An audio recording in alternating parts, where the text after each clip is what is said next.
নিজের চোখে দেখা। কিছুদিন আগে একটা জানাজা পড়িয়েছে, খোদার কসম করে বলছে 6:30 ইন্তেকাল করেছে। হসপিটালের বিল দেনে বালা নাই, 4 সন্তান।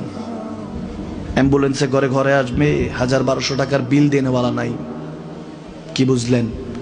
ক্ষণস্থায়ী দুনিয়া। মুমিনের কম থাকলেও আমি বলি, কেউ যদি এসে বলে হুজুর একটু দোয়া করেন, খুব পেরেশানিতে আছি, আমি তার হাত চুমু খেয়ে বলি তোমাকে মোবারকবাদ, আল্লাহ তোমাকে ভালোবাসে। পেরেশানি তো মালিক দেয়, এই জন্য এটা রহমত মুমিনের জন্য। পেরেশানি দেয় যখন ফেরেশতারা বলে আল্লাহ চাইতেছে চাইতেছে, টাকা পয়সা চাইতেছে, বলে এটা কি? বলে ফাসেক, দে বিদায় কর, বিদায় কর। তার চাওয়া চেয়ে বিরক্ত লাগে, বিদায় কর, কি লাগে দে। আল্লাহ 10 কোটি দিয়েছে, 100 কোটি দিয়ে বিদায় কর। মুমিন যখন চাইতে থাকে আল্লাহ আমাকে কিছু লাগবে, যখন একটু করে চায় আমার মাটাকে সুস্থ করে দাও, বাবাটাকে আল্লাহ আমার স্ত্রীকে, আমার আমাকে একটু তৌফিক দাও, চাইতে থাকে মুমিন। আল্লাহ বলে যখন ফেরেশতারা দেখে মুমিন চাচ্ছে, দেরি করতে পারে না, তাড়াতাড়ি খাজানা নিয়ে দিতে নেবে, আল্লাহ বলে রাখোস না, এত তাড়াহুড়া কিসে? তার চাওয়ার মধ্যে তো প্রেম আছে, একটু চাইতে দেস না। থাকুক না মুমিন আর একটু পেরেশান, থাকুক না, থাকতে দেস না, একটু থাক, একটু থাক।